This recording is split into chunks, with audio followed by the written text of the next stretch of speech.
Прямой эфир.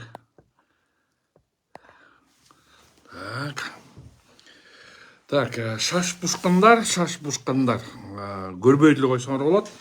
Батыраак сүйлөбөйсүң, тигинде мындай дейсиң деген фейктер. Шашпай эле болла. Суроо жок болот. Азыр күтө туралы, ким келет? Так, азыр еще эч ким кире элек. Так, эч ким кире элек. Так, бир киши кирди. Тема бүгүнкү кызыктуу окуя төргө МВДнын төргөсү боюнча берде кызыктуу окуя болуп атат. Ошол окуяны айтабыз. Так, бир киши келди, бөлүшүп коюңуздар. Эфирде көбүрөөк киши болсун. Бөлүшүп коюңуздар. Так, ким болду экен ошону айтып койсоңор, мен саламдашып коюп кетет элем. Так, Аскеров, саламатсызбы? Баха дейт, саламатсызбы? Азыр эки киши кириптир.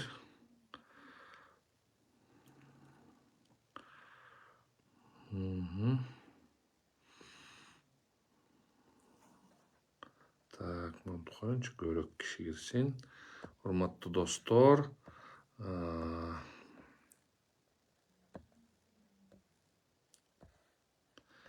дагы 7 киши кириптир. Урматтуу достор, көбүрөөк эметип койсоңор жакшы болот эле. Бөлүшүп коюңуздар, эфир менен кишилер аудиториясына чоңураак болсун, анан ошондо айтып баштайлы. Тема бүгүн кайра эле баягы тергөө амалдар кандай жүрүп атат, ошол боюнча, анан Атай боюнча дагы айта кетем. Абдан кызыктуу нерселерди. Ошол кызыктуу нерселердин негизинде мен ошону абдан айткым келип атат. Абдан кызыктуу нерселер. 10 киши, урматтуу достор, бөлүшүп коюңуздар. Сураныч, бөлүшүп коюңуздар.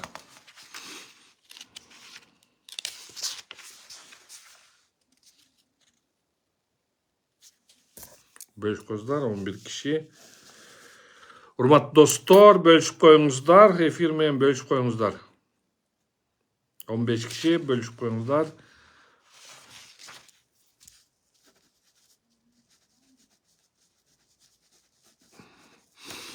Он 7 киши болуп атат. Бөлүшүп коюңуздар эфир менен. Суроо жооп деген бар.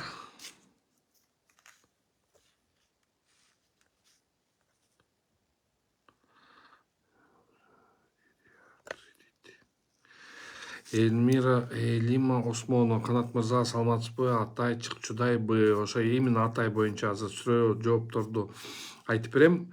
Өтө мындай кызыктуу нерселер болуп атат тергөө амалдары менен. Азыр эле биз мына бир жарым саат мурун эле чыктык ГСУдан. Ошон үчүн тиякта өтө мындай кызыктуу нерселер, ошол нерселерди айта кетиш керек. Султан, ассаламу алейкум еще раз. Султан, ты знаешь, что делать, да? Вот. Эркин, как дела, брат? Марли Сабданов, саламатсызбы? На 26 киши болуптур эфирде. Дагы бөлүшүп коюңуздар, көбүрөөк болсун. Аудитория Ислам Белеков, саламатсызбы? Канышай, Тайжем, кандайсыз? Тайжем да кириптир. Султан Модали уулу, саламатсыздарбы? 24 киши бөлүшүп койсоңуздар, эфирге кирет эле. Бөлүшүп койсоңуздар баарыңар тең. Бөлүшүп койсоңуздар, анан ошондо эфирге көбүрөөк келет эле. Гуля Нарман, саламатсызбы? Саясий куугунтукка калгандар чыгат деп ойлойсузбу? Дейт. Деп ойлойсуз, бей күнөө да сиңдин камалды, Орозайым Нарматов. Жок, булар уже Чыкчудай эмес болуп калды, муну уже көрдүк. Бүгүн азыр ошол жөнүндө Тахир Райымжанов, ассаламу алейкум. Мына 30 киши эфирде баштай берсем болот, урматтуу достор. Эмне себептен эфирди эрте баштай албайсың, аудитория чоңураак болсо, анан силер бөлүшүп койсоңуздар, ошол эфирди көбүрөөк көрөт эле. Ошол эфирди көбүрөөк көргөндө, ошондо кайра эле суроолор болбойт. Анткени башында айта кетебиз, башында айта кеткенден кийин кайта эле кайталана берет да. кайталана берет. Ошон үчүн урматтуу достор, азыр бөлүшүп койсоңуздар, эфирдин времясын көбүрөөк кылып алсак, аудиторияны көбүрөөк кылсак, кийин суроолорго ошолорго барбайт элек. Санар Думанаев саламатсызбы? Эркем Исаков саламатсызбы? Алымкул Алмагүл Кылычбековдун саламатсызбы? Нурлан иним кандайсың кам? Жакшысыңбы? Марат Абилов саламатсызбы? Бөлүшүп коюңуздар эфир менен. Бөлүшүп койсоңуздар эфир менен жакшы болот эле. Же лайк коюп койсоңор, ошондо дагы эфирден болот. Тенмир Осмон, Атай чыкса кайра баштайт, буларды чукуп, поэтому чыгарбай жатышат. Атай чукуучу эмес, Атай болгон как она есть айтчы. Дамира саламатсызбы? Именно сизди күтүп аткам. Качан чыгаркын? Гуля Нармат, эмне үчүн кылмыш курамы жок, далил жок, эмнеге чыкпайт? Эми ошол кызык нерсе болуп атат. Султан Мадалиулу саламатсызбы? Замира саламатсызбы? 48. Ничо Нурлан, жакшы, Кудайга шүгүр. Эми мына 48 киши болду. 48 киши болду. Эрнест Субанов, Эрнест иним кандайсың? Эрнест туура эмес, өтө нерселер болуп атат. Биздин абабызды катуу эле анга түртүп атышат. Ошону абам кичине карап койсо болмок да. Карап койсо болмок. Тем более мына. Эми урматтуу достор, эфирди баштай белем. Мына 45 киши эфирди баштай берсек, айтсак болот эле. Урматтуу достор, баарыңар билесиңер, 26 саясий куугунтукка алынган тиякта кишилер болуп турат. Эми ошон саясий куугунтукка деп туруп айтканга мен деле аны айта албайм. Анткени мен как юрист катары, мен муну деген просто как адвокат катары мен муну кылмыш иши дейм. Бирок эмне себептен муну саясий иш деп туруп, эмне үчүн буларды саясий куугунтук деп туруп, эл дагы, биз дагы баарыбыз айтканыбыз бир нерседен. Бул кылмыш ишинде коюлган беренелер боюнча, кылмыш ишинде бир да кылмыш курамы жок. Кылмыш курамы жок нерсени момда болду эле деп туруп айтып атат. Мына ошол эмеде Гаса Италия деген жерде сөздөрдү диктофонду запистер бар экен. Ошо запистерде биз момда кылалы, митингге чыгалы деп айтып атат. Ооба, анда айтканы бар. Бирок кайра эле 32-нчи беренеде, Конституциянын 32-нчи беренесинде так айтылган. Ар бир кыргыздын жараны Кыргызстанда өзүнүн оюн, пикирин айтканга укуктуу, митинг өткөзгөнгө укуктуу деп жазылып турат. Алар митинг жөнүндө гана айтып атат. Бирок кылмыш курамын аягына чейин чыгарып туруп, анан муну кылмыш болду деп айтсак, бул деген кылмыш иши аягына чейин чыгарыш керек болчу. То есть ошонун негизинде могу жерде эл чогултуп, ошол жерде открытый призыв кылып, момундай чыгып алып туруп кыйкырган, момундай чогулгула, тинткиле, мынткиле деген нерсеге барса, кылмыш курамы бар деп эсептесе болот эле да. Преступление, юриспруденцияда орусчасынан преступление было бы оконченное. Бирок бүгүнкү күнү ошол жерде Асежеге айтып атат, момундай сүйлөгөнсүңөр, тигиндей сүйлөгөнсүңөр деп туруп митингди алар деген жөн эле эметип атат, что момундай туура эмес багытка бартат, биздин бийлик туура эмес багытка бартат, момундай деп. Ошон үчүн биз деген өзүнүн Конституция 32-нчи беренеге ылайык биз өзүнүн оюбузду айтышыбыз керек деп туруп, ошолор боюнча мына иш козгоп туруп, алар камакта жатышат. Бул өтө түшүнүксүз нерсе. Алтынбек, кандайсың досум? Жакшысыңбы, амансыңбы? Улук, салам алейкум. Эми Каса Италияда ким болгон? Каса Италияда ошол мына азыр олтургандар болгон. Каса Италияда Масалиев болгон, Мадумаровтар болгон. Аларды козгобойт, потому что алар боюнча эмнегедир отдельный производство менен кеткенби, же кандай түшүнүксүз болуп атат да. Но булар уже айтып атат. Ооба, биз барганбыз, биз укканбыз. Мына Масалиев Исхак Абсаматович айтты. Мен аяка баргам, мен уккам, эч кандай призыв аякта болгон эмес деп атат. Ошондуктан туура эмес ишти жүргүзүп атасыңар деп туруп, мына Исхак Абсаматович айтты, Мадумаров айтты, ошонун баарын айтышты. Бирок дагы могу жерден бир нерсени айтып кете турган нерсе, Ошо Касса Италияда Кемпирабад боюнча кыймыл түзүп баар неметкен жерде мына Атай Бейшенбек аякта болгон эмес. Аякка барган эмес. Соц тармактарда Facebook баракчасында карап көрүңүздөр. Атай Бейшенбек ошол жакта айтып атат. Шылдыңдап атат. Наоборот айтып атат. Силер мындай, силердин ошо комитетиңердин эмеңерди списогуңарды аныктабайсыңар десе, аны Равшан Жээнбеков жооп берип атат. Жок, аны биз деген в закрытом режиме эметип атабыз деп карап атабыз деп айтса, ошондо Атай ошондо күлүп коет. Силер дагы ушу бийликте бүт закрытый режимде өткөзүп атасыңар деп күлүп тамашалап туруп аякка чакырган. Бирок Атай барган эмес. Анткени бул башынан эле Атай мен болобу биз деген өзүбүздүн арабызда биз мындай сүйлөшүлгөн сөздөр. Биз деген митингге каршыбыз. Бир мыйзамсыздын коң торус, мөң төрүш дегенде биз каршыбыз деп. Биз ошол пикирди, ошол оюбузду карманып келатканбыз. Ошо Нарис, мен, Акжолтой баарыбыз тең ушундай бир эмени карманып келатканбыз. Биз деген мындай, бизге мына бүгүнкү күнгө чейин дагы айтып атайын, дагы айтып келейин. Биз эч кандай коң төрүш же мит же течерде мыйзамсыз иштерге барбайбыз деп сөз. Бирок биз деген караны кара дейбиз, акты ак дейбиз деп туруп ошондой айтып атканбыз. Мына ошол боюнча караны кара деп жүрүп, акты ак деп жүрүп, кумтөр боюнча биз кечке какшап аттык, айтып аттык. Могу жерде момдой болуп атат, могу жерде момдой болуп атат деп ошолорду айтып аткансам, айтып аткандан кийин ошолорду мына бүгүнкү күнү результатты көрүп атасыңар.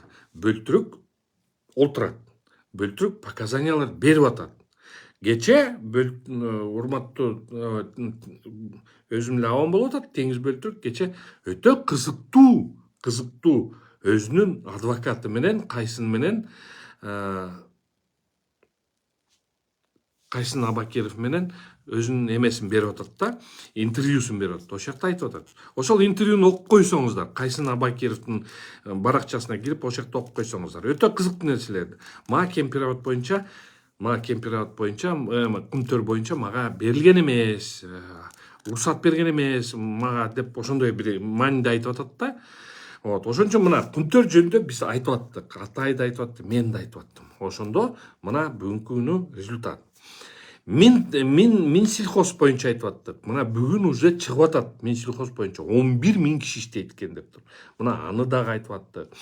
Мына могу жерде мэриянын туура эмес кылган иштерин айтып аттык. Могу жерде президент тегерегинде олтурган мындай калпычылар жөнүндө айтып аттык. Ошолордун баарын теги президентти мындай моонтуп жаап алган.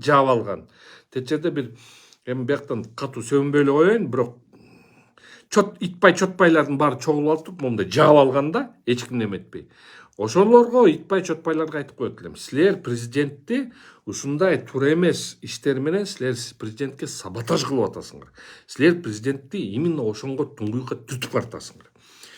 Почему? Потому что деген мына кайра эле биз жакшы ойлорубуз менен ачыктай болгондой мындай өзүнүн оюбузду айтып, мына өзүнүн деңгээлибизге жараша, мына өзүнүн образованиябызга каратып туруп биз айтып атабыз, могу жер туура эмес, могу жер туура болот эле деп. Негизи биз мыйзамдуу мамлекетпиз да. Бизде Кыргызстанда мыйзамдуулук биринчи четте болуш керек. Бирок бүгүн мыйзамдуулук эмне себептен, кандай себептен жок болуп атканын көрүп атабыз. Каякка барбагын баягы эле Мамайдын көрү.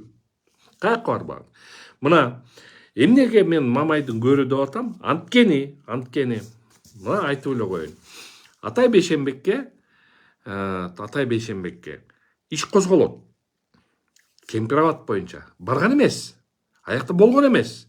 Эч кандай эмеге эметкен. Бирок ошолорду Кемпирабадка баргансың деп туруп, ошол жерде төргөчүнүн кагазына жазып турат. Мына Жээнбеков тиги булар менен кошулуп Атай Бейшенбек болгон деп атат. Биз тастыктап атабыз. андай болгон эмес деп. Бирок ошону кылмыш курамы жок нерсени мындайча айтканда төргөө айласын таба албай калды болуш керек. Айласын таба албай калды. Айласын таба албай калганда айла жоктугунан алып туруп ишти секретный кылып салбады. Засекреченный кылып салды. Засекреченный деген эмне? Бүгүнкү күнү, эртеңки күнү бул иш сотко барат. Сотко барганда биз адвокаттар уже ошол засекреченный ишти биз уже караганга укугубуз жок. Элге угузган укугу жок. Эч ким муну билбейт, журналисттер билбейт, биз билбейбиз, эч кимиси билбейт. Анткени бул засекреченный. Сот процессинде сот болот, адвокат болот, прокурор болот, секретарь болот. Анан бүттү. Башка эч ким кирбейт. Зато засекреченный. А засекреченный документтерди бизге көрсөтпөйт. Сот менен эле прокурор көргөнгө укугу бар. Мына ушундай да. Анан ошондуктан тиякта эч кандай далилдери жок эле нерсени засекретить этип салды. Ошол иш боюнча Кемпирабадтын Касса Италия боюнча иште кылмыш курамы жок. Мына атайдык. Мына Эрлан Бекчөрөевди айталы. Эрлан Бекчөрөев бул деген журналист. Көз карандысыз журналист. Ал ошондой нерселерге барып, ошол жакта угуп, ошонун деген элге жеткизет. Аңга эмнеге мындай эмелер деметтиңер? Ал да түшүнүксүз болуп атат. Марат деген бала бар, тиякта Марат ким эле? Марат деген тиякта бар. Ал вообще биякта аякта болбоптур, даже билбейт экен аякта. Аны да жазыптыр. Аны да ошол жакта болгонсуң дептир. Дальше Клара Соронкулу ошондо вообще чет өлкөдө жүргөн. Аны да ошондо эметип алып турганбыз. Эмне себептен ушундай далил жок нерселер эме атат. Мына Орус айым боюнча мына болгон эмес дейт, жана туура Орус айымда болгон эмес да. Аякта Орус айымда. Бирок Касса Италия боюнча Орус айымды, по-моему, ал боюнча эмес. Орус айымды Москвадагы выступлениясы боюнча болуш керек. Мен ал Орус айымдын адвокаттары менен ошо кезиге электим, бирок сүйлөшүп сурап көрөм. Анан ошондуктан мына Кемпирабад боюнча ошону засекреченный материал алыпты, ишти бүтүрүп атат. Мына экспертизанын жыйынтыктары келе экенчи. Бирок уже ишти акырынан бүтүрүп атышат.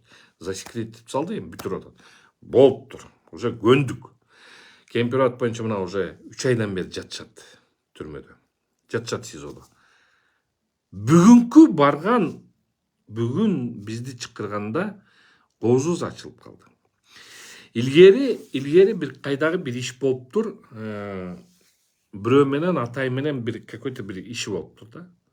Ал иш курамы, во-первых, срок давности бүткөн, срок давности эбак эле бүткөн, аны уже эч айлык кыскарган. Бирок за отсутствием состава преступления иш толугу менен кыскарган. Бирок толугу менен кыскарган ишти кайта алып, кайта отмена кылып, ошону кайра атайгын мойнуна илип атат. Бул жерде атам заманда өткөн нерсени отмена кылып, уже 7 жыл, 8 жыл өтүп кетиптир. Ошол нерсени жасап атат. Бул экинчиси. Үчүнчүсү эң кызык нерсе. Мына мен силерге көрсөтөм. Мына могу жерде мындай токтом бар.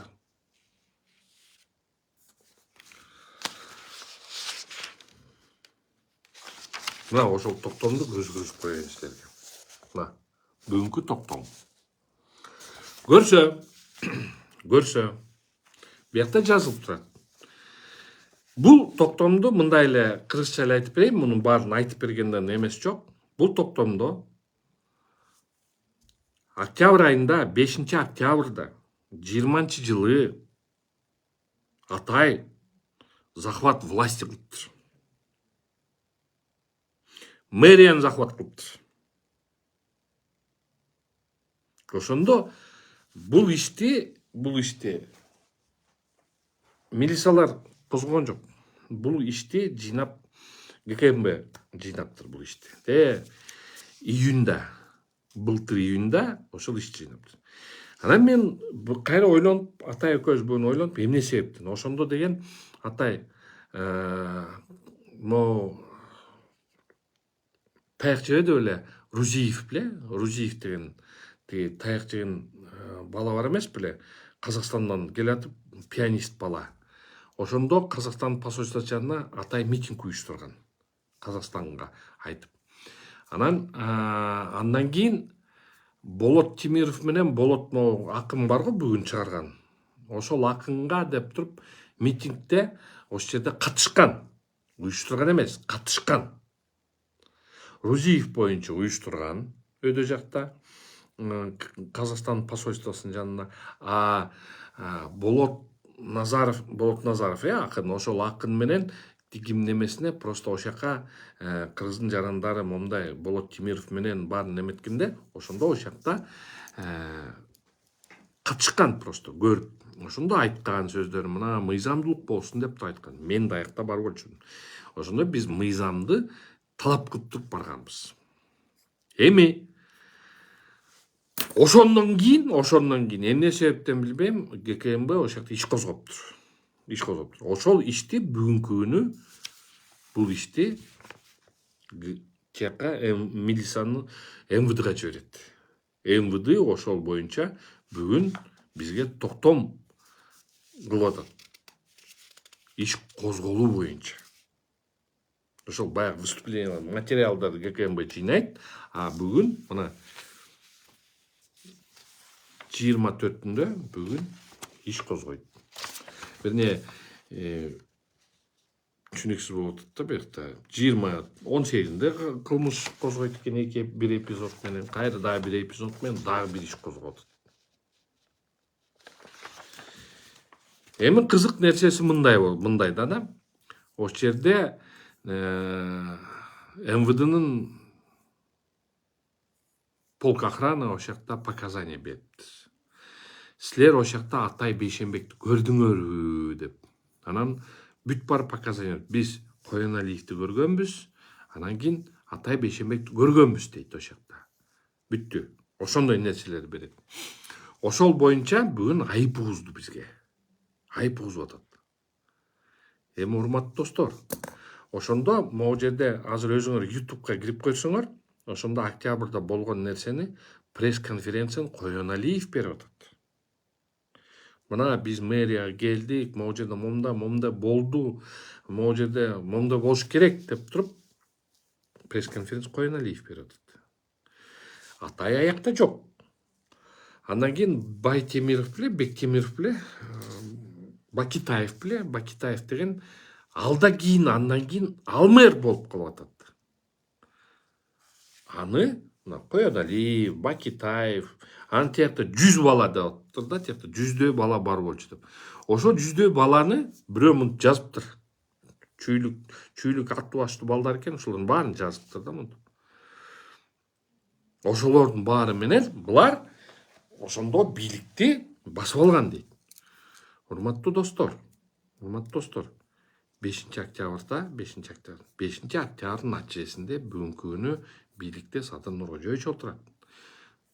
Бүгүнкү күнү могу бийликтегилердин баары отурат. 5-октябрдагы эмелер менен. Эми ошондо анда эмесе мыйзамдыктуу талап кылалды. Тогда эмне үчүн ошо Коеналиевди бул ишке таккан жок?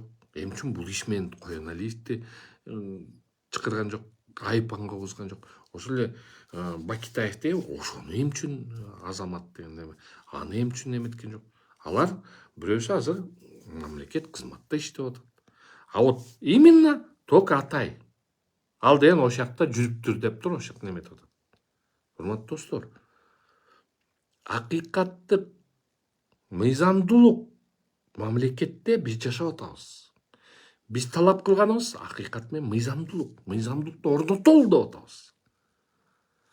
Эми биякта айтып кете турган нерсе, бүгүнкү күнү бул октябрь 20-жылдагы октябрдагы окуяны бүгүнкү күнү Атайга 3 эпизод менен илди.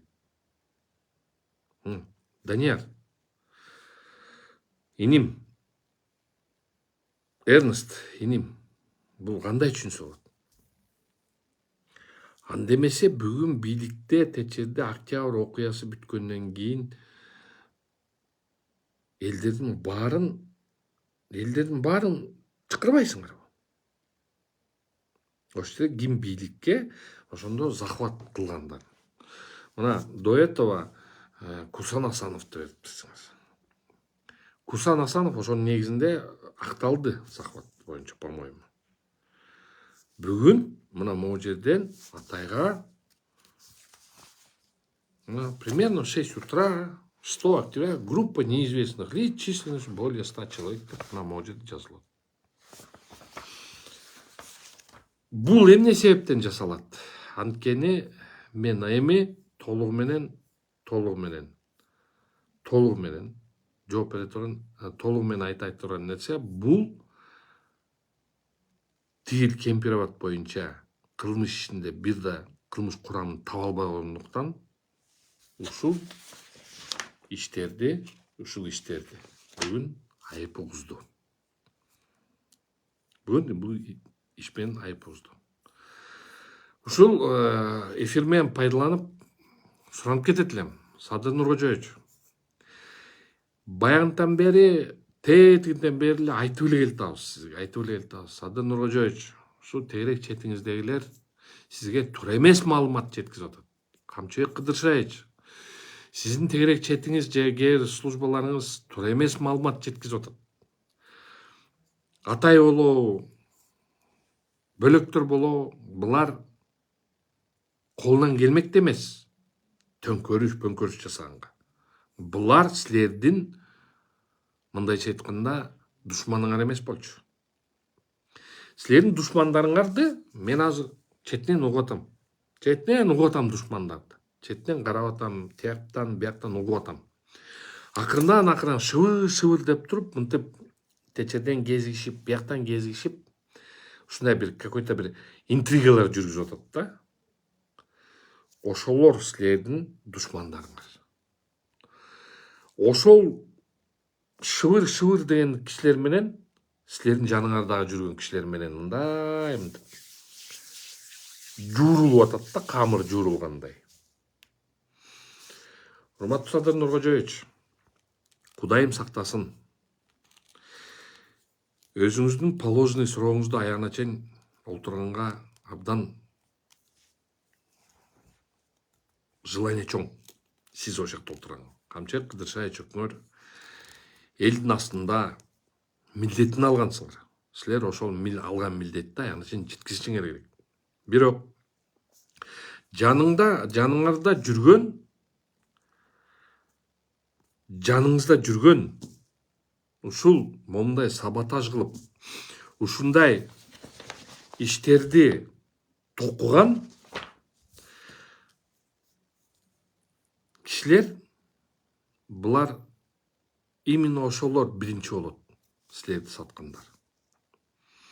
Ошол эле жаткан Атай, ошол жаткан Эрлан Бекчүрөев, ошол эле жаткан Али, ошол жакта жаткандар, булар наоборот силерге бетиңерге айтчы. Кыргыздын илгертен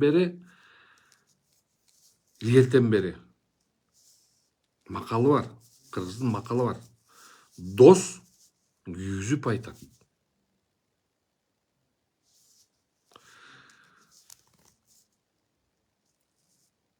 Дос күйгүзүп деп айтат.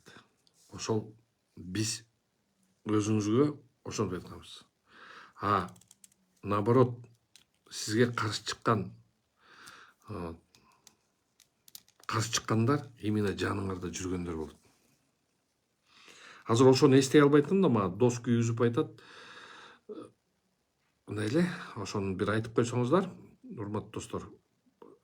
Дос күйгүзүп айтат. Ошону эстей албайтым да, азыр бияктан бирөөңөр жазып койсоңор, так могу тилим учунда эле жүрөт, айта албайтам да, эстей албайтам. Ошондойлор мына биз бетиңизге айтчубуз. Садыр Нуркожоевич. Душман сүйдүрүп айтат. Могу жерде Сайрагүл доктор Лео рахмат, Элина Осмонова рахмат, Медер иним жакшы айтып эметтиңер. Душман сүйдүрүп айтат. Азыр сүйдүрүп айтканда, Садыр Нуркожоевич, Канчей Кыдыршаев, силер деген ушундайсыңар, силер кыйынсыңар, ва деп туруп айтат. Бирок ошол ошибкалардын баарын мынтип жазып алышат. Дос күйүзүп айтат. Биз силердин досторуңарбыз. Силердин досторуңар болгон үчүн биз бетиңерге күйүзүп айтчубуз. Ошон үчүн ошондой нерселерди мына өтө чоң жаңылыштыкта болдуңар. Бул иш толугу менен, бул да иш Кемпир абад боюнча да, Октябрь боюнча да, тээчеде илгери болбогон иш, илгертен бери унутулуп калган ишти кайра казып жаткан. Бул урматтуу биздин өлкө башчылар. Бул силерге саботаж кылып атат. Силерди атайын элге жаман көрсөтүп атат. Жаман көргөзгөндөр, силерди жаман көргөзгөндөр именно ошо жаныңарда жүргөндөр. Туура эмес маалыматтарды айтып атат. Дагы бир айтып кете турган маалымат. Мен баягы Facebook баракчама жазгам. Мени тинтип атат, мен коркпойм депчи. Бул калп сөз эмес. Реалдуу түрдө айтып эле өтөйүн. Мен сабак да берчүмүн. Мен төргө жагынанбы, МВД жагында, менде МВД жагында болобу, ГКМБД болобу, прокуратурада болобу, мен көп окуучуларым бар, инилерим бар, досторум бар. Ошолордун угуп атам да, четинен угуп атам да, тияктан бияктан сөз чыгып атат. Эч ким айтпайт. Ошол жактан сөз ачык эле чыгып атпайбы? Ачык эле чыгып атат. Мага дагы уже изденип калыптыр. 1 май райондук сотунан барып туруп токтом чыгарттырсыңар. Мени прослушкага алганга. Рахмат. Мен андайды өткөм. Камагыла дегендей сөздөр болуп атат. Мен бир нерсени түшүнбөйм. Мен кама деген сөздөр болуп атат. Мен бир нерсени түшүнбөй атам да. Эмне мынчалык кажети бар?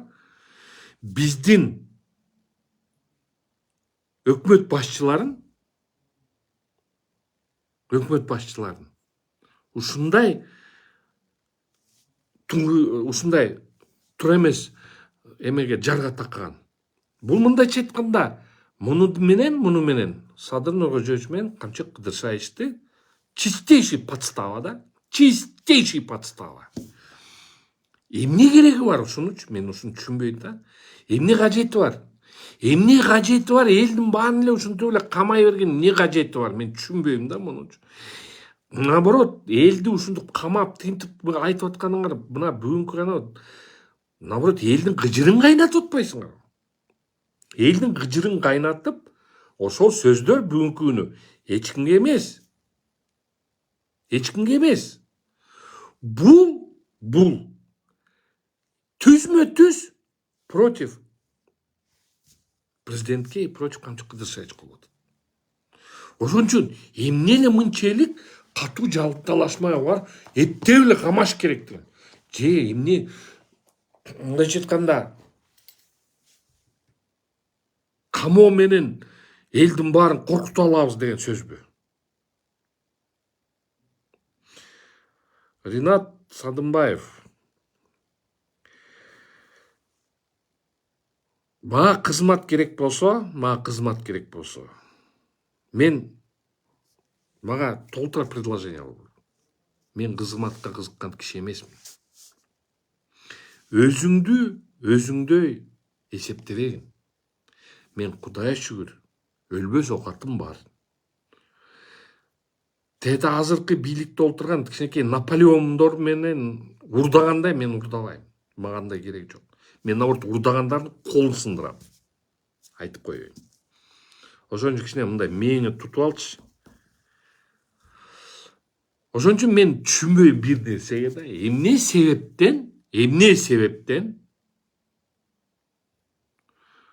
ушу президентке, Камчы Кыдыршайычка, председатель КМБга бут тосулар. Элге атайын жаман көрсөткөнүңөр эмне кереги бар?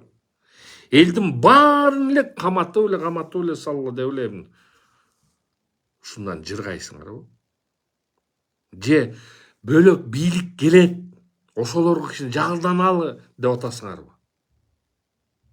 Мен ошол иштерди жасап, монтуп, камап, тинтип туруп, ошолорду президент келип айтып, ой, бул жаман деген адамдарга түшүнбөйм. Силер деген президентке жакшылык кылбай, наоборот, жамандык кылып атпайсыңар. Эмне кыласыңар аны? Эмне кажетиңер бар? Же силердин өзүңөрдүн арам оюңар барбы? Скорее всего, силердин өзүңөрдүн арам оюңар бар. Эптеп бөлөк бирөө келсе, ошолорго жагалданганга. А момундай кыйын, курч жигиттерди каматып салдыңар. Силер өзүңөрдү президент менен Камчы Кыдыршайычтын жанында өзүңөрдү көрсөткүңөр келет. Мына көрдүңөрбү, биз силер үчүн тим эле прем деп. Бирок андай эмес да. Силер наоборот ошону подстава кылып атпайсыңар. Силер могу жигиттерди каматканыңар жөндөн эмес. Анткени силердин деңгээлиңер, саботажниктерди айтып атам. Силердин деңгээлиңер ошол жигиттерге могу жерине да жетпейт. Чыпалагын бир мындайына да жетпейсиңер. Деңгээлиңер жок болгон үчүн, зато силер деген мынтип мындай жакшы тилиңер менен жакшы иштейсиңер да. Ошону менен тим эле монтуп турасыңар. Ошол адамдар Садыр Нуркожоевич, силердин жаныңарда жүрөт. Ошол адамдар силерди өтө туура эмес жолго түртүп атат. Вопрос жок, аларды камадыңар. Мына мени камайбыз деп атат. Мен азыр если мен чакырып камайбыз деп калса, мен айтам. Мен атын айтам, конкретно эле айтам. Эмне болгон, каякта болгон баарын айтам. Бирок азыр айтпайм. Бирок ошол сөз болду. Мына мени камайбыз деп атат. Мен артыма семерканы жиберип атасыңар. ГКМ-ды семеркасы жок, МВД-ды семеркасы. Ой, байкуштарга жоктон чай алып берип койсоңор болобу? Мен чай алып берип атам аларга. Мен андайларга барбайм, мен элдерге кезикпейм. Мага керек жок митинг, мага керек жок төңкөрүш. Бирок силер ушундай мындай кечирип коелу, шакалдарсыңар да. Шакалдар Садыр Нуркожоевич менен Камчы Кыдыршайычты туңюкка, бокко түртүп аткан именно силер шакалдарсыңар. Ошондой шакалдар. Именно ошондой шакалдар. Булар любой бийликтин жанына келет. Любой бийликтин жанына келип алып туруп, тим эле бийликтин жанына келип алып туруп, таңго бийлейт. Монталып тим эле бийлеп беришет. Биз силердин эң ишеничтүү адамсыңар деп. Бир эме болуп калса, эртеңки күнү ошол ишене турган адамыңар первый очередь ошолор сатат. Ошон үчүн ошондой. Мына бул чистейший подстава. Бул чистейший подстава для президента. Бул чистейший подстава Камчы Кыдыршайычка.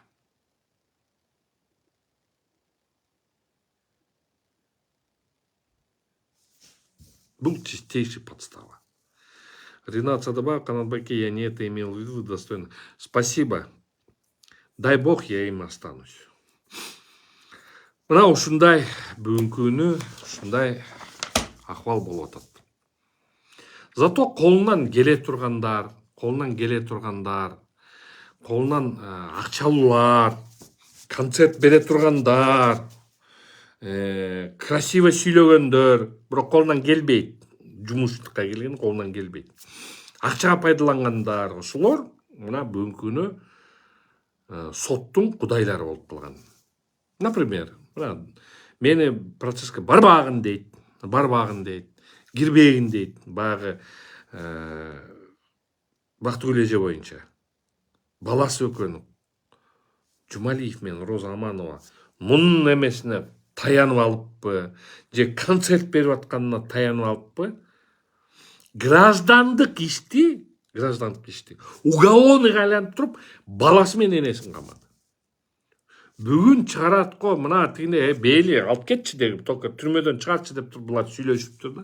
Ошонун баарын сүйлөшсө, бүгүнкү күнү мына чыгарабыз деп коюп, кайра алдап кетип туруп, кайра сотту өткөзүп атат. Күлкүң келет. Бүгүн бизде Кыргызстанда биз мыйзамдуу өлкөбүзбү деп туруп ошондой сураа жаралып атат да. Мыйзам тебеленип атканын көрбөй атасыңар. Мына Садыр Нуркожоев жакшы айткансыз. Садыр Нуркожоев жакшы сөз айткан. Совет судьиде соттор коркпогула деген. Айтты беле? Айткан. Бизде адвокаттардын съездинде адвокаттар молодцы. Далилдегиле. Акыйкаттыкты сурагыла. Мен өзүм башыман өткөздүм деди эле. Биз ошонго таяндык да. Биз ошонго ишендик да. Акыйкатты издедик да. А бүгүнкү эмне? Мына бүгүнкү күнү мындай болду. МВД каратель. ГКМБ тиякта каратель болуп атат. Өзүнүн элин. Прокуратура муну просто мындай мыйзамга ылайык экен деп туруп эле мынтип карап коет. А сот бийликтин бир бутагы сот. Замир Курамаевич. Бийликтин бир бутагы эмне болуп атасыңар? Бийликтин бир бутагы бүгүнкү күнү МВД менен ГКМБнын Генеральный прокуратуранын тергөө бөлүмдөрүнүн нотариусу болуп калыптыр. Мына результат. Ушуну менен биз мыйзамдуу мамлекет кура алабызбы? Дагы кеч эмес. Урматтуу биздин өлкө башчылар. Дагы кеч эмес. Мыйзамдуулукту орнотолу. Жардам берели. Ушул эле олтурган жигиттер, ушул эле олтурган немелерди Курманкул Токторалиевич карап көрсөңүз өзүңүз. Сиз абдан грамотный кишисиз, мен билем го.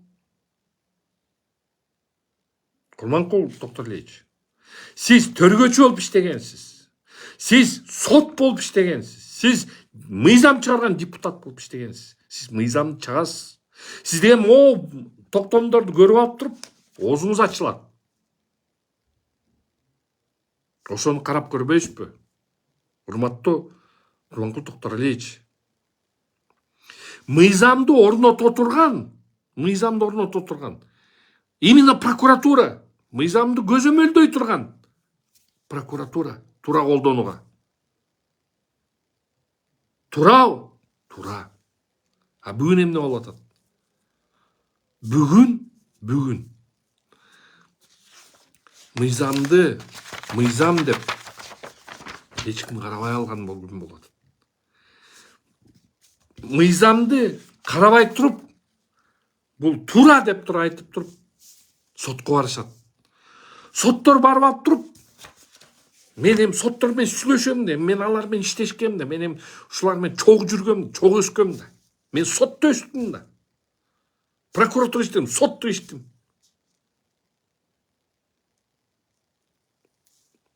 Мен билем да кандай эмне болгон. Силер соттор айтып атат мага.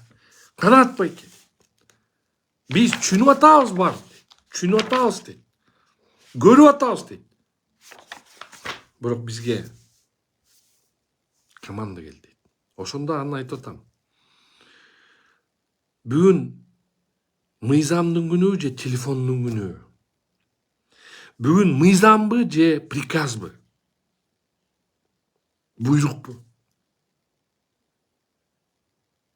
Садырова. Душман эмеспиз биз сизге. Жардам берели. Мыйзамдуулукту орнотолу. Камчек Кыдыршаевич. Мен жакшы көрөм, братым. Сизге да кайрылам. Сиз эркексиз. Биз душман эмеспиз. Биз наоборот силерге жардам берели, мыйзамды орнотолу, мыйзамдуу мамлекет бололу, мыйзамдуу. А прокуратура, урматтуу Токтор Ильич, Курманкул Токтор Ильич, моуну карап көргүлөчү. Мыйзамды сиз туура кабыл атабы же туура эмес кабыл сиз карайсыз да. Урматтуу Замир Курамаевич, жогорку соттун төрагасы, биз сиз менен совет подборунда чогулгонбуз. Адвокат болуп жүргөнсүз. Садыр Нуркожоевичтин таламын талашып, мыйзамдуулукту сурап, акыйкаттыкты сурап жүргөнсүз. Бүгүн силердин институт следственного судьи мыйзамдуу иштерди кылып атабы? Карап көргүлөчү. 1-Май район сотторунун токтомдорун карап көргүлөчү. Карап көргүлөчү. Октябрьский район соттун эмне кылып атат тетиги? Жумалиев менен Аманованын азабы боюнча течерде балдар. Ошолбу мыйзам? Течерде 6 баласы бар. Курсагында 8 айлык экен. Мен баягы 7 айлык деп жүрдүм. 8 айлык баласы бар немени сот залында камакка алып атат. Жок дейм, мыйзам өкүм күчүнө киргенче токтой тургула, шааркы сотко даттангыла деп албай, алып туруп кармап салып атат. А ким приказ боюнча? Анткени ак үйдөн мындай приказ түшүп атат деп атат. Ошол туурабы? Биз мыйзамдуу мамлекетпизби? Дагы бир сурайынчы. Бизде мыйзамдуулук сакталабы? Кайсы ишти албаган, кайсы иш менен киришпегин? Мунун артында бул турат. Бияка киришпе. А мунун артында бул турат. Бияка да киришпеди. Кандай түшүнсө болот? Эмне бийликке келгендердин баарын эле течерде ата теги течерде тетигин фамилиясы ошондой экен деп туруп эле ошолордун баарынан коркуп эле ошолордун айтканын эле жазыш керекпи? Биз ушундай темпмен жүрсөк, биз деген мамлекетибизди жоготуп алабыз да. Мамлекетти жоготуп алабыз, урматтуу өлкө башчылар. Ушундай азаптар менен, ушундай эмелер менен мыйзамдуулукту жоготсок, бул деген мамлекет жоготконго тете болуп калып атпайбы? Могу 26 кишини деги карап көргүлөчү деги, сураныч деги. Карап көргүлөчү ишти, жок дегенде карап көргүлөчү. Урматтуу генеральный прокурор, карап көрүңүзчү, жок дегенде моулар кылмыш ишинде курамы жокту. Бүгүнкү могу мен айткан эфирден кийин мурун жазып аткандар мени да камап салат. Ал кабаган менен элдин астында плюс заработать этпейсиңер. Наоборот, минуска кетип атасыңар, түшүнүп атасыңар ошону.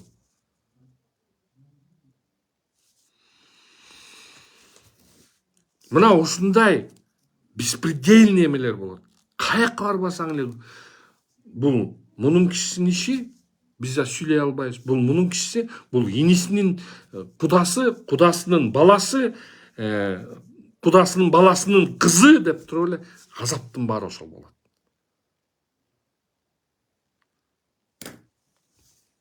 Отуз жылдан бери ушундай бир баленин үстүнө бале болот. 30 жылдан бери.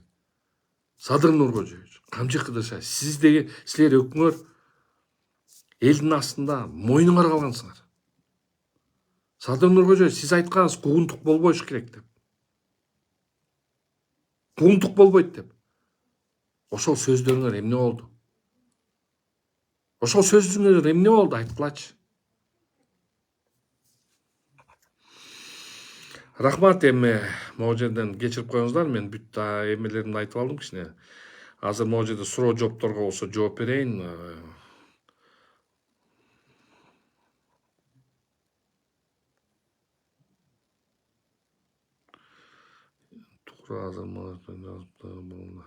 Эми могу жерден мына зэкмек деп атат. Бир чети мындай да, личное, орустарда личное пространство дейт да.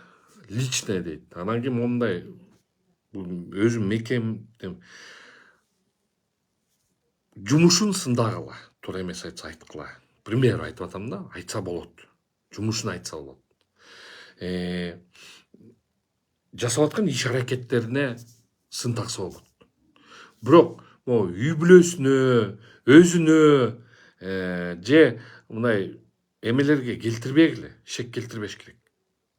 Ошонуңар туура эмес. Могу зек, бек деген сөздөр булар туура эмес. Муну деген эметпеш керек.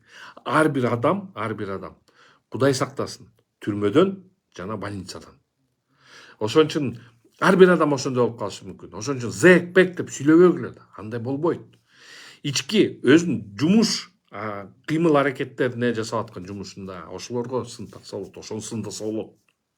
Бирок үй бүлөсүнө, бала чакасына, тетиги улутуна, тиги эмесине, аялына же дагы бирөөсүнө аларга айткан кереги жок. Ал деген личный пространство, анга эч ким киришкен жок. Сөзү бул туура эмес.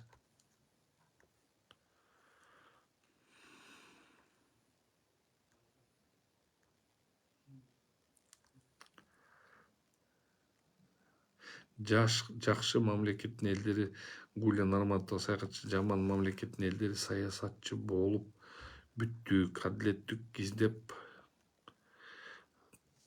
какшага атабыз. Ошол мен айтып аткан сөздөрүм ошол болуп атпайбы? Могу жерден урушпасаңыздар, эми ким кандай экен. Тынчтык болсун, туура айтып атасыңар Эрден Сасанов. Алмаз, салам алейкум, брат. Оразалиев Алмаз, салам алейкум.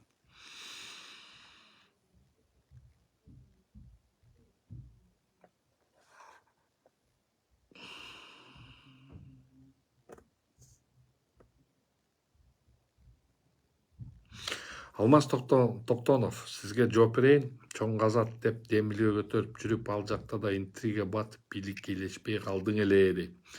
Сизге да Алмаз Токтонов айтып коеюн. Чоң Казатта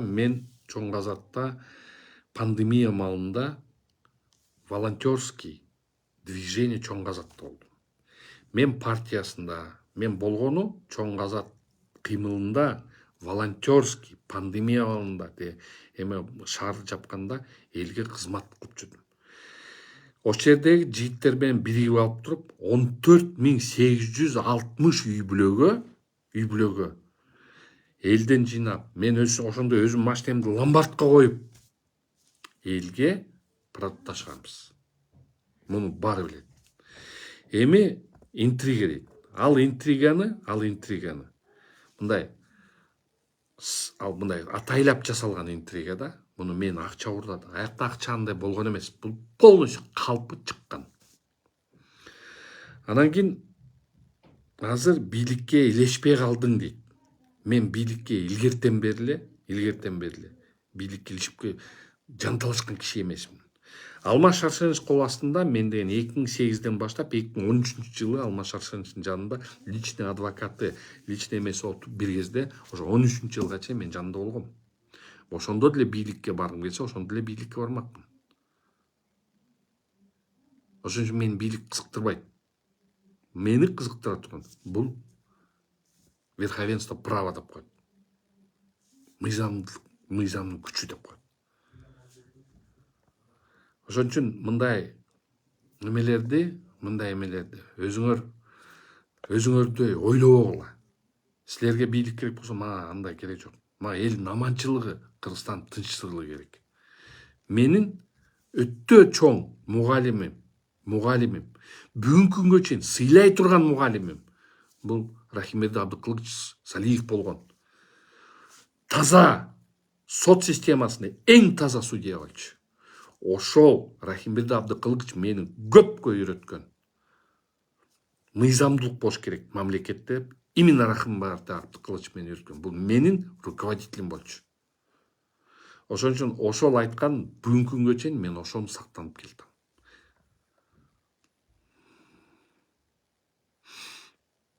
Ассалам алейкум. Садыр камалганда эркек жооп турган, ал эч кимден ырайым сураган эмес. Туура, аны да билем. Ырайым сураган эмес. Туура айтып атасыңар. Адилет Табалдиевич дейт, ырайым сураган дейт. Мен маны билбейт экенмин, бирок менин угушум боюнча ырайым сураган эмес. Могу Гулия Нарматова туура айтып атасың. Бул камоолорду жалаң эле энелер, эжелер көп ыйлашты, чындык издеп деп. Ооба туура ошондой болуп атат. Бүгүнкү күнгө чейин ыйлап чындык издеп атышат. Ата энелери, аялдары, течеде мына, например, Эрлан Бакыш. Эрландын 3 баласы бар экен. Квартирада жашайт экен келинчеги. Алар мен да колуман келишинче азыр мен деле мындай бай адам эмесмин, мен деле колуман келишинче мен да жардам бериптим анча мынча. Тияктан да достор, Эрлан жакшы бала экен, жакшы жигит экен. Тиякта достор бар экен, жакшы тың достор бар экен. Ошолор жардам берип атат. Ошол эле Али, ошол эле течерде эмелер жардам берип атышат. Ата энелер ыйлап атат, боздоп атат. Ошолорду да караш керек болчу.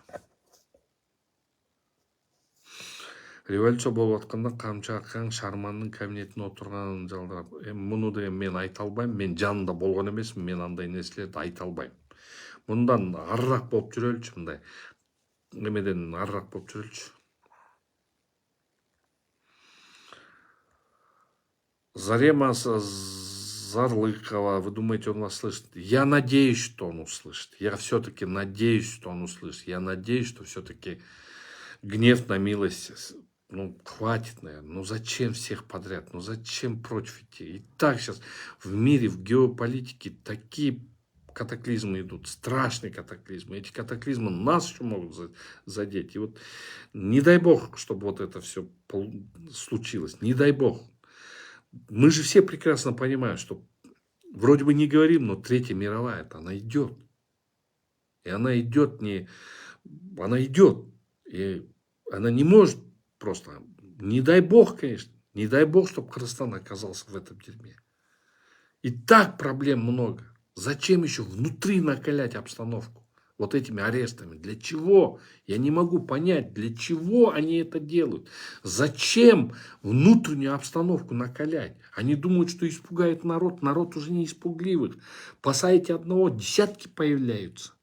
Зачем? Вот скажите мне, цель какая в посадке вот этих людей? Я не могу понять. Цель. Что вы хотите от этого получить? Это не те люди, которые могли бы организовать какую-либо революцию или же митинги, переворот. Это не те лица. Они могут болтать, могут сказать, но они не те лица, чтобы могли там что-то сделать, там переворот. Но это не те лица. Те лица, которые я же вижу, в кофейнях там собираются. Я каждый день практически живу в кофейне. Я сижу на том месте, когда я вижу, кто заходит, кто куда. И, извините, известные лица тихо заходят и тихо говорят. Кто за рубежом сидит, деньги копытит. Вот те, которые могут сделать. А эти все, да ни у кого там денег нету, чтобы совершить какую-то революцию или еще что-то. Вообще нам в Кыргызстане революция начерта не нужна. Мы все-таки должны жить в законе, мы должны верховенство права.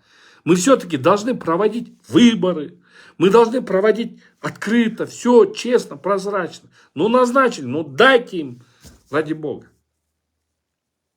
Говорят о том, что есть такие промахи, то-то, то-то. Исправьте это. А вы вместо того, чтобы этих людей сделать союзниками, вы их наоборот сажаете. Их наоборот сажают. Для чего? Цель какая? Я смысла никак не могу понять. Вроде бы не тупой, но я не могу понять и дать смысл. Для чего их сажают? Смысл какой их сажать? Я не могу вот этого понять. Для чего? Вот сами подумайте, уважаемые, если вы, уважаемые два байкеши моих, вот вы два человека, просто задайте себе вопрос, для чего вы их сажаете? Смысл от того, что их сажают. Смысл.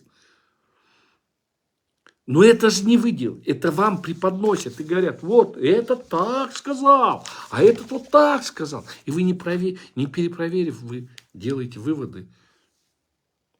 И говорите, волосок убери, а они убирают болобу.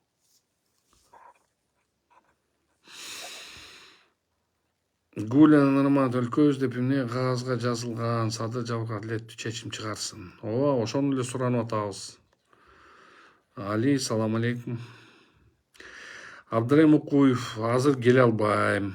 Баягыда келейин дедим элем, жаңы жылдык майрамдарда, бирок ооруп калып келе албай калдым. Рахмат самаган. Ооба, ошол ынтымакка чакырыш керек. Элди ынтымакка чакырса, ой, биздин кыргыз элибиз, ой, ананайын эл да, биздин кыргыз элибиз, биз ананайын эле бир элибиз да. Ушунчалык ак көңүл, айкөл элбиз да. Эми бири-бирибизди көрө албасак да мынтип бирибизди чукуйбуз. Бирок чын-чынына келгенде биз айкөл элбиз да. Ой, биз алданып калабыз кыргыз эл. Ой, ынтымакка чакырып, мынтип туруп башынан сыйлап койсоң, бир тамак берип койсоң эле, ой, рахмат деп туруп кетебиз да. Мен ошону түшүнбөйм. Эмне себептен ошону кылып атасың? Ынтымакка чакырткан ордуна ыдыратып атасың да. Мирлан, ассаламу алейкум, рахмат. Коркуту, мына Рашид Пратов туура айтып атат. Коркутканда, коркутууда, камасам башкалары баш көтөрбөйт деп ушулар айтып аткан сөз мына Ташиев кылган болуп жатат дейт. Эми бул толугу менен ошибочный мнение да.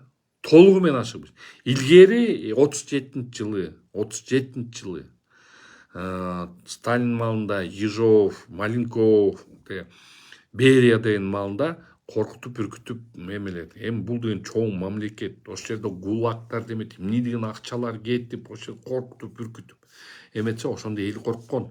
Ошондо деген СССРдин мындайча айтканда жарым бөлүгүн камап ташташкан. Враг народа деп. Ошондо элдер корккон. Бүгүнкү күнү ал метод өтпөйт. Анткени момундай бүгүн модернизм биз деген азыр современный мирде жашайбыз. Момунтип эле мени камап салсаңар, эртеңки күнү мени камап салсаңар, к примеру, эртеңки күнү бөлөк сүйлөп чыгат. Мына Атайды камап салдыңар, Атайдай сүйлөй турган балдар дагы оно чыкты. Тигинен көрүп атабыз. Ачык эле чыгып атышат. Анда зачем смысл? Түшүнбөйм да. Турсунбай, ассаламу алейкум. Ошон үчүн айтып атпаймынбы, азыр эл коркпой калган. Эл коркот болчу, бирок силер өзүңөр түрмөнүн абдыракатын буздуңар да. Элдин баарын камап эле кое берип, төлөп койсо камап кое берип коюп туруп, бүгүн түрмөдөн деле эч ким коркпой калыптыр. Эми камалсаң амалармын деп койшот. Түрмөнүн баркын кетирдиң. Түрмөнүн баркы кетти. Мурда түрмөгө түшүп калат элем деп туруп коркчу эл. Азыр андан коркпой калды. Мына ушундайларды камап эле, момунтип эле бир колесо кылып атасыңар. Андан коркпойт эл уже. Коркпойт экен. Смысл жок. Ошентип туруп, мына урматтуу достор, бүгүн Кудайым сактасын, геосаясаттан алысыраак бололу, 3-дүйнөлүк согуштан алысыраак бололу. Кыргызым аман болсун.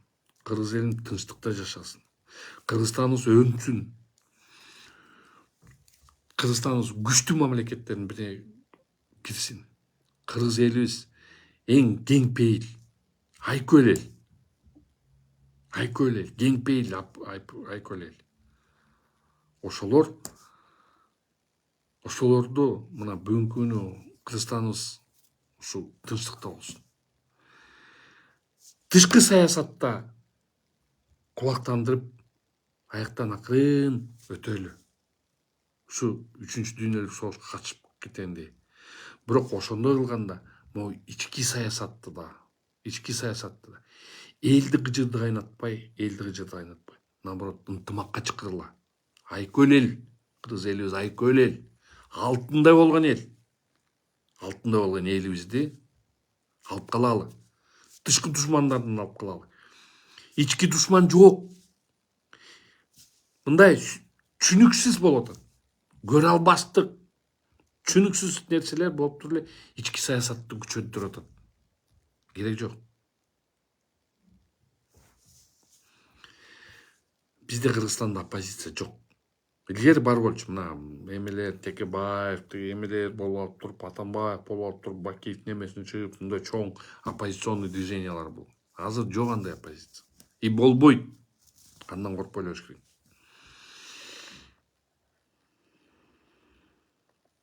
Мына ошондо мына карап көрсөңөр, мына азыр могу жерде Мирлан иним жакшы нерсени мындай эметип атат да, мындай жакшы нерсени айтты. Сталин кезинде Стакем кезинде карыялар, абышкалар ошентет да. Маленков, Ежов, Ягода, Ягода, Берия дегендер болуп, булар ошол террордошулар кылган да. Сталинге да ошентип, ой, бул враг народа деген мындай да алып келип. Аягы жүрүп алар тарыхта калды. Бирок тарыхта эң эле страшный болуп Сталин калды. Сталин репрессия кылды деп эметишет, көрдүңөрбү? Ошон үчүн Хрущев чыгып алып туруп, культ личности Сталин деп кыйкырып чыккан. Маленковту, Ежовту, Берияны, Ягоданы айткан эмес. Алар именно өкмөт башчысын айткан.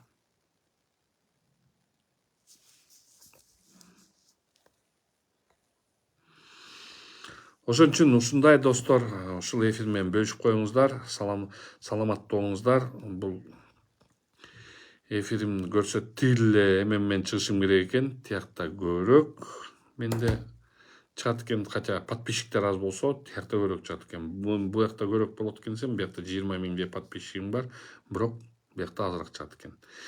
Көрө албай алгандар, мен YouTube каналыма кирсеңер, YouTube каналыма жазылып коюңуздар. YouTube каналымда муну баардыгын көрсөңөр болот.